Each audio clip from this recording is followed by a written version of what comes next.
friends, today we will start with language across the curriculum. ये subject है first semester BEd का, जिसके अंदर हम दो टॉपिक्स पहले पढ़ चुके हैं, जिसमें फर्स्ट टॉपिक था language as a tool of communication, और उसके बाद जो नेक्स्ट टॉपिक था हमारा वो था इफेक्टिव कम्युनिकेशन बनाना, किस तरीके से हम किसी भी कम्युनिकेशन को इफेक्टिव बना सकते हैं, उसके बारे में हमने पढ़ा था. In this video we will read about features of language. Features of language यानी भाषा की विशेषताएं क्या क्या होती हैं, क्या क्या विशेषता भाषा के अंदर पाई जाती हैं, वो आज हम इस वीडियो में पढ़ेंगे. जैसा कि हमने पहले पढ़ा था कि भाषा जो है वो सिर्फ इंसानों को ही ऐसा वरदान मिला हुआ है, या इंसान ही ऐसी प्रजाति है जिसके पास लैंग्वेज यानी भाषा बोलने का एक वरदान मिला हुआ है उनको. और भी कोई अगर हम देखें, और भी कोई प्रजाति है, जैसे जानवर हो गए, पक्षी हो गए, या पेड़ पौधे हो गए, इनके अंदर जान होती है, बट इनके पास जो लैंग्वेज बोलने की जो एक लैंग्वेज बोलने का जो एक वरदान है, या एक प्रजाति है, वो इस टाइप की नहीं है जैसी मनुष्य एक प्रजाति होती है. तो इसके अंदर हम देखेंगे भाषा की विशेषताएं भी होती हैं. तो उन विशेषताओं में फर्स्ट हम देखेंगे विस्थापन यानी डिस्प्लेसमेंट. डिस्प्लेसमेंट में आगे हम पढ़ेंगे भाषा की ये विशेषता मूर्त एवं अमूर्त यानी एब्स्ट्रैक्ट भी होनी चाहिए, और अमूर्त यानी जो हम जिसकी इमेज हम अपने माइंड में नहीं बना सकते. तो ये दो टाइप होते हैं इसके. दोनों प्रकार की वस्तुओं विचारों के विषय में बात करने की योग्यता का वर्णन करती है. जो डिस्प्लेसमेंट है वो उसकी योग्यता का वर्णन करती है. ये वर्तमान स्थिति की बातों के साथ साथ भविष्य या अतीत की बातों को भी शामिल करती है. तो इसके अंदर हम यही पढ़ेंगे कि विस्थापन यानी डिस्प्लेसमेंट, हमें किसी भी बात को किसी से कहते वक्त, या किसी भी बात को किसी से जब हम बताते हैं, कोई भी चीज़ किसी भी टॉपिक से रिलेटेड हम कोई किसी से बातचीत करते हैं, तो उसके अंदर कब हमें फ्यूचर की बातें जोड़नी है, कब हमें पास्ट की बातें जोड़नी है, कब हमें प्रेजेंट की बातें जोड़नी है, तो इन चीज़ों का हमें ध्यान रखना पड़ेगा कि अतीत में क्या हुआ. एज एन एग्जाम्पल अगर हम बताते हैं तो हम अतीत की या पास्ट कह लीजिए, अतीत कह लीजिए, उसकी बातों को हम प्रेजेंट करते हैं सामने. या फ्यूचर में फ्यूचर की हम बात करें, हम किसी भी बात को बताते वक्त अगर हम ये कहते हैं कि फ्यूचर में ऐसा हो सकता है, वैसा हो सकता है, तो ये चीज़ें हमें ध्यान रखनी है कि किस समय हमें डिस्प्लेसमेंट यानी विस्थापन किस बात में कहाँ करना है. नेक्स्ट हम पढ़ेंगे स्वेच्छाचारिता यानी आर्बिट्रेनेस, यानी किसी शब्द के अर्थ को सामान्य रूप से देखना. कि कोई भी शब्द अगर हम बोल रहे हैं किसी भी लैंग्वेज को बोलते वक्त, तो उसके अंदर हमें उसका सामान्य रूप देखना है. मतलब वो सही सुनाई देना चाहिए. कुछ ध्वनि सुनने के आधार पर व्याख्या करना कठिन है. मतलब ऐसा होता है कि हमें कोई भी ऐसे वर्ड्स किसी भी लैंग्वेज में यूज नहीं करने चाहिए जिसका हमें अर्थ बताने में मुश्किल हो, या दूसरा जो पर्सन है वो उसे सुनने में असफल रहे. शब्द अथवा ध्वनि वस्तु या विचार के साथ जो अर्थ प्रकट करता है, उसका स्पष्ट संबंध शब्द के साथ नहीं हो पाता. तो ऐसा वर्ड बोलने से फायदा ही क्या है जो उस टॉपिक से रिलेट ना कर पाए. वर्ड वो सही बोल रहा है, लेकिन अगर हम उसका अर्थ निकाल रहे हैं तो वो गलत है. तो ऐसा वर्ड बोलने से कोई फायदा नहीं है. इसमें उदाहरण भी दिए हुए हैं, जैसा कि आपको दिख रहा है. अंग्रेजी भाषा का मोटल शब्द केवल हिंदी या संस्कृत जानने वाले व्यक्ति को ही यह विचार प्रदान नहीं किया जा सकता कि वह किसी धर्मशाला को संदर्भित करता है. नेक्स्ट हम पढ़ेंगे उत्पादकता और रचनात्मकता, मतलब प्रोडक्टिविटी एंड क्रिएटिविटी. तो सबसे पहले हमें किसी भी भाषा को बोलते वक्त उसकी प्रोडक्टिविटी और क्रिएटिविटी पर ध्यान देना है. मानव भाषा शब्दों और अर्थों का संग्रह है. इन शब्दों का और अर्थों का संग्रह है, मतलब शब्द जो हम बोल रहे हैं उसका एक सटीक अर्थ निकलना ही निकलना चाहिए. यद्यपि इन शब्दों या वाक्यों के कथन में किसी भी प्रकार का, मतलब हम ये ले लें कि अगर हम कोई भी वाक्य कोई भी सेंटेंस बोल रहे हैं, उसका कोई अर्थ नहीं निकल रहा, वो हमारे टॉपिक से रिलेट नहीं कर रहा, तो उसकी कोई वैल्यू नहीं है. There is no value of this. तो आगे हम देखेंगे स्वर, ध्वनि, विराम आदि में अंतर समान शब्द के लिए अलग अर्थ प्रदान कर सकता है. ऐसे वर्ड ना बोलें जिसका उससे कोई रिलेट ना करे, या उसका जो अर्थ निकले वो अलग निकले उससे. उदाहरण, अब जब सबसे पहले हमने देखा कि क्या क्या चीजें सही होनी चाहिए, मतलब हमें विराम कहाँ लगाना है, कॉमा कहाँ लगाना है, साउंड क्या रखना है, किस तरीके से बोलना है उस वर्ड को। कभी कभी ऐसा होता है किसी दो वर्ड के किसी एक वर्ड के दो मतलब होते हैं, जैसे इसमें लिखा है रुको। शब्द जब उच्च ध्वनि में कहा जाता है तो रुको, अगर हम शब्द उच्च ध्वनि में बोल रहे हैं तो किसी को डांट के रोकने के लिए बोल रहे हैं या उसके ऊपर चिल्ला के बोल रहे हैं। और अगर हम यही वर्ड अनुरोध के साथ बोलें तो उसको लगेगा कि वो मतलब डर वाली जो भावना है वो नहीं होगा उसमें, उसमें डर वाली स्थिति नहीं होगी कि मतलब वो चिल्ला के हमें बोल रहा है रुको, और या फिर वो बहुत ही विनम्रता के साथ बोल रहा है रुकने के लिए। तो इन दोनों में जो साउंड का इफेक्ट है वो हमें इसमें देखना है। नेक्स्ट है हमारे पास ट्रेडिशनल कल्चरल ट्रांसमिशन, यानी पारस्परिक सांस्कृतिक संचरण। सभी मनुष्य भाषा प्रयोग करने के लिए निश्चित अनुवांशिक पूर्णवृत्ति के साथ उत्पन्न होते हैं, फिर भी विभिन्न क्षेत्रों, राज्यों, देशों के लिए विभिन्न भाषाएं बोलते हैं। हर जगह के लोग हैं, जैसा कि हम देखते हैं अपने अपने ट्रेडिशन को फॉलो करते हैं, अपने अपने कल्चर को फॉलो करते हैं सब लोग। तो इसमें है अधिकांश मनुष्यों द्वारा मातृभाषा का ही प्रयोग किया जाता है, उपयोग किया जाता है। यानी हम देखें भारत में मोस्ट ऑफ लोग हिंदी भाषा ही बोलते हैं। अलग अलग स्टेट्स है वे में, लेकिन अगर वो भारत में रह रहे हैं, हमारे इंडिया में रह रहे हैं, तो मोस्ट ऑफ लोग ज़्यादा से ज़्यादा आप मान लीजिए परसेंटेज ही ले लीजिए तो मतलब अपर लेवल में सबसे ज़्यादा लोग हिंदी लैंग्वेज का ही यूज़ करते हैं।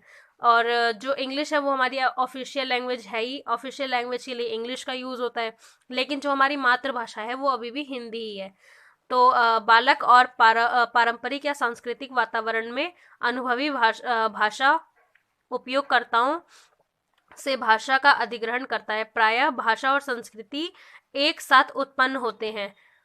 व्यक्ति का भाषा प्रयोग उसके सांस्कृतिक वातावरण जहाँ उसका लालन पालन हुआ है उस पर निर्भर करता है। मतलब जिस एनवायरनमेंट में आप बच्चे को रखेंगे उसी भाषा को वो सीखेगा। जो भाषा आपके घर में बोली जाती है वही भाषा बच्चे सीखेंगे। आप उसको कोई अदर लैंग्वेज नहीं सिखा सकते अगर आप उसको दूसरी लैंग्वेज का एनवायरनमेंट दे रहे हैं, प्रोवाइड करा रहे हैं। नेक्स्ट हम देखेंगे इसमें द्वंद्व यानी डुअलिटी, यानी मानव भाषा के दो स्वर होते हैं। न्यूनतम इकाई वर्णमाला के रूप में मूल इकाई से जुड़ी हुई होती है, जो भाषा और लिखित भाषा को नींव प्रदान करती है। दूसरी ओर भाषा में स्वनिम वर्णमाला और शब्दों को मूल इकाइयों के संयोजन के रूप में इनका अर्थ देते हैं। जब वर्णमाला जैसी आधारभूत इकाइयों का एक समूह में संयोजन किया जाता है वे अर्थपूर्ण बनती हैं। जैसा कि आप सभी जानते हैं कि स्वनिम वर्णमाला का यूज किए बिना हमारा जो वर्ड है वो बनेगा ही नहीं और उसका कोई अर्थ भी नहीं निकलेगा, मतलब एक सार्थक भाषा का उत्पन्न नहीं होगा उसमें। नेक्स्ट 6 पॉइंट है हमारा वाक्शल प्रेवेरिकेशन, यानी वाक्शल सूढ़े वाक्यों के ग्रहण की क्षमता को संदर्भित करता है। इन वाक्यों का उद्देश्य प्राप्तकर्ता को प्रदान होने वाली सूचना से भ्रमित करना है। तो ये जो 6 पॉइंट है हमारा वाक्शल, ये मतलब जो प्राप्त करता है, रिसीवर है, उस तक सूचना पहुंचाने से पहले वो उसको भ्रमित कर देता है, उस तक सूचना क्लैरिफाई होके पहुंच ही नहीं पाती। उदाहरण में देखिए आप, जैसे सूर्य पूर्व दिशा में उदय नहीं होता, घटा और गुणा दोनों एक जैसे हैं। दिल्ली और मुंबई के बीच की दूरी साइकिल द्वारा कुछ घंटों में तय की जा सकती है। तो ये भ्रमित करते हैं किसी भी वाक्य को। नेक्स्ट है हमारा मीमांसा यानी रिफ्लेक्टिवनेस, मीमांसा जिसका हम अनुभव कर सकते हैं, कुछ अभिव्यक्तियों को शामिल करता है। ये अमूर्त यानी जो अमूर्त चिंतन होता है, अमूर्त चीजों या व्यक्तियों वस्तुओं के बारे में बातचीत को भी शामिल करता है। निरूपक भाषा स्वयं भाषा वर्णन की क्षमता को संदर्भित करता है। उदाहरण के लिए जैसे हम देखेंगे, अपने सपनों और उद्देश्यों के बारे में बातचीत करना जिन्हें हम अपने जीवन में पूर्ण करना चाहते हैं, किसी विशेष मुद्दे और समस्या पर हमारे अनुभवों के बारे में चर्चा। सो नेक्स्ट हम पढ़ेंगे 8 पॉइंट अधिगम क्षमता यानी लर्नेबिलिटी, जो लर्न करने की हमारी क्षमता होती है, एबिलिटी होती है। भाषा सिखाई और अधिगम की जा सकती है, मतलब भाषा जो है वो सिखाई भी जा सकती है या याद भी की जा सकती है। अधिगम का मतलब होता है लर्न करना, याद करना।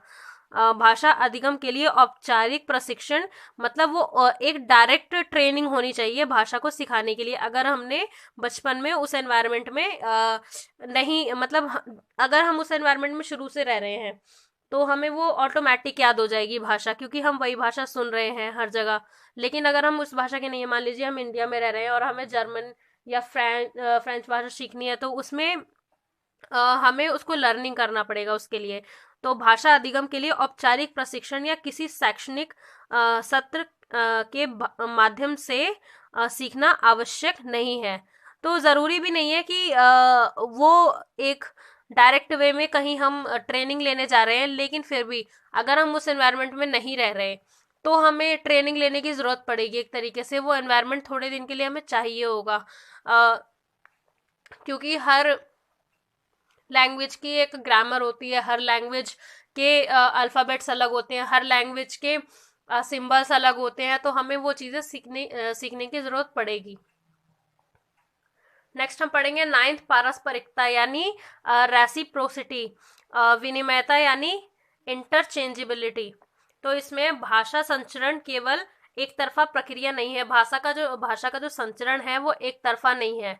वो जैसा कि पहले चर्चा की जा चुकी है, मतलब पहले चैप्टर्स में हमने पढ़ा है संप्रेषण प्रक्रियाओं में एक भाग, जैसे हमने पढ़ा था कि मैं नॉर्मल लैंग्वेज में समझा देती हूँ। एक ही ऐसी एक तरफा प्रक्रिया नहीं है। इसका मतलब यह है कि लैंग्वेज को बोलने या किसी कम्युनिकेशन को करने के लिए एक प्राप्तकर्ता होना चाहिए, एक प्रेषक होना चाहिए, यानी कि एक सेंडर होना चाहिए, एक रिसीवर होना चाहिए। तभी और अगर उसकी लिसनिंग एक्टिव है तभी उसका फीडबैक अच्छा निकलता है। उदाहरण के लिए अगर हम देखें, उदाहरण के लिए भारत में एक विदेशी रिक्शा चालक से अंग्रेजी या जर्मन लैंग्वेज में बात करता है, जिसे मौखिक प्रक्रिया प्राप्त करने के लिए यह सुनिश्चित करना होगा कि उसकी सूचना दूसरे व्यक्ति द्वारा विधिवत समझी जा चुकी है। यद्यपि वो गैर मौखिक भाषा का विनिमय कर सकते हैं, जैसे दूसरे व्यक्ति तक अपनी सूचना संप्रेषण करने के लिए हाव भाव का प्रयोग करते हैं। इसके अलावा यह मनुष्य को भाषाई संकेत पहचान के साथ प्रदान है, जो एक ही व्यक्ति द्वारा प्रेषित या प्राप्त किया जा सकता है। नेक्स्ट हम देखेंगे प्रतीकात्मक यानी सिंबॉलिक। भाषा में कुछ वस्तुएं, घटनाएं या अनुमान के रूप में अर्थ या अर्थ बनाने वाले प्रतीकों का एक समूह शामिल है। शब्द अर्थ के प्रतीकों के रूप में कार्य करते हैं एवं केवल भाग, संकेत या आंकड़े नहीं है।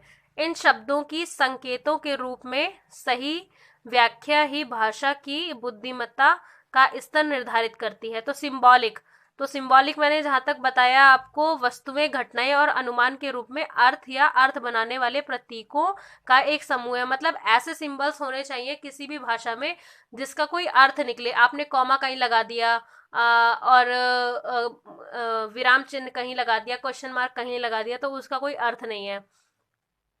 नेक्स्ट है हमारा व्यवस्थित यानी सिस्टमैटिक। भाषा जो एक हमारी होनी चाहिए वो सिस्टमैटिक होनी चाहिए।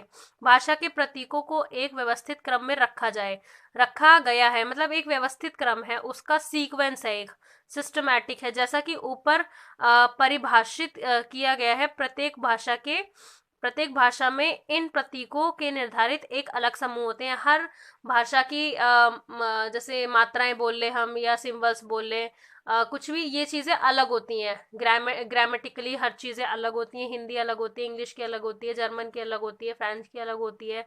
तो हर संस्कृत, मान लीजिए संस्कृत हमारी सबसे पुरानी भाषा है, जबकि संस्कृत से ही शुरुआत हुई है, संस्कृत से ही हिंदी निकली है। तो इन सबकी जो मात्राएं हैं या सिंबल्स हैं वो सारी चीज़ें अलग हैं। सो यहाँ हमारा ये टॉपिक खत्म होता है, जो था हमारा फीचर्स ऑफ लैंग्वेज यानी विशेषताएं, भाषा की विशेषताएं। नेक्स्ट वीडियो में हम पढ़ेंगे स्ट्रक्चर ऑफ लैंग्वेज। ये वीडियो हमारी यहीं खत्म होती है। हम मेरे चैनल को लाइक करें, सब्सक्राइब करें, शेयर करें एंड कमेंट करें। Thank you so much for watching this video.